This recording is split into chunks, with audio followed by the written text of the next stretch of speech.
का जैसे देश भी भारत के साथ स्पेस कोऑपरेशन करके जॉइंट मिशन, चाहे वो स्पेस का हो, मून, मार्स, आगे का जो हमारा रास्ता खुला है। अमेरिका जैसे देश जो दुनिया का एक लीडिंग नेशन है स्पेस के क्षेत्र में, भारत के साथ काम करना चाहते हैं, जिसके लिए अभी अभी प्रधानमंत्री जी जब अमेरिका विजिट किए उसका समझौता भी हो गए हैं। Sir, total 45 space craft missions and 43 launch vehicle missions and 5 technology demonstrations have been successfully realized since 2014. Astro satellite launched by PSLV in September 2015 is the first dedicated Indian astronomy mission aimed at studying celestial sources in X-ray, optical and UV spectral bands simultaneously. AstroSat has been major breakthrough by discovering 5 new galaxies. बिल्कुल, देखिए एक एक करके लगातार आरोप तो लगाए जा रहे हैं और सुचरिता, सबसे महत्वपूर्ण बात यही है, संजय जी हालांकि उस बात को नहीं बता पा रहे हैं कि जो वोट थे वो कहां से आए और जो उम्मीद थी उससे कम कैसे मिले। और वो शायरी भी लिख कर लाए। उन्होंने कहा कल जो मैंने देखा है जब चर्चा हुई सर्विसेज बिल पर, तो शायर हम भी कम नहीं है, तो उन्होंने शायरी में ही जवाब दे दिया। लेकिन इससे इतर वो बार बार मृदुल ये कहा जा रहा है कि ये एक तरह का शक्ति प्रदर्शन है, जब प्रधानमंत्री ने भी आज संसदीय दल की बैठक में कह दिया कि एक सेमीफाइनल था, वो सेमीफाइनल आप लोग हार गए।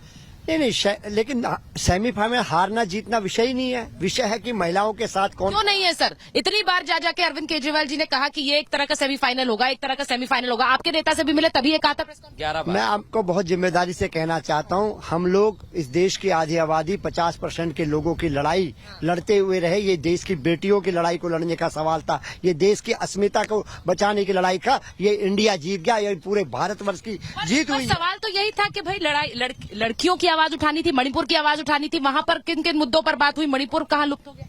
देखिए, मणिपुर की आवाज पे, मणिपुर पे बात रखने के लिए और प्रधानमंत्री उसकी जवाबदेही तय करें कि वहां के मुख्यमंत्री का है, वहां के गृह मंत्री का है कि उनका स्वयं का है। इसीलिए तो अविश्वास प्रस्ताव के द्वारा उनको मजबूर करना पड़ा है विपक्ष को। ये ऐसे प्रधानमंत्री जो 56 इंच सीना की बात करते हैं, अमेरिका को डरा देते हैं, चाइना को डरा देते हैं, लेकिन खुद के बनाए हुए संसद से क्यों भाग रहे हैं? यही तो विपक्ष का सवाल था। भाग रहे हैं प्रधानमंत्री। जवाब ले लेता हूं। देखिए, मणिपुर तो इनका बहाना था, दिल्ली सर्विसेज बिल इनका मेन निशाना था, और किसी तरह से केजरीवाल चाहते थे मुंबई से लेकर, पटना से लेकर, बेंगलोर से लेकर, लखनऊ से लेकर, कलकत्ता से लेकर ये दर दर घूमते रहे और हर जगह से ये जुगाड़ बनाते रहे कि किसी तरह से हमारा ये बिल पर समर्थन मिल जाए और बिल पास ना हो पाए। लेकिन ऐसा नहीं हो सका। इसलिए नहीं हो सकता कि ये दिल्ली के सत्य की जीत थी, और ये बिल पास होना दिल्ली के लिए, दिल्ली के हित के लिए बहुत जरूरी था।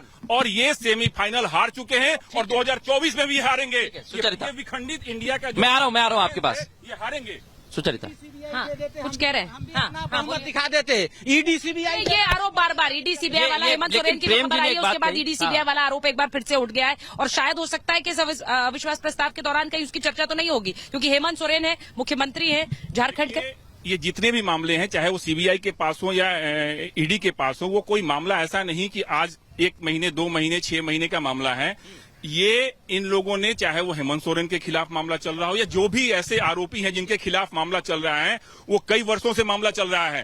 और पूछना चाह रहा हूं, प्रेम जी ने भी कहा कि मैनेज कर लेते। नहीं, मैं इसीलिए कहना चाहता हूं कि ये मामला सिर्फ अगर ईडी तक होता तो मनीष सिसोदिया को जमानत मिल गई होती। अगर ये मामला सिर्फ ईडी तक होता तो सत्येंद्र जैन को जमानत मिल गई होती। ऐसे कई नेता हैं जो जेल के अंदर हैं जिन्हें जमानत नहीं मिली है।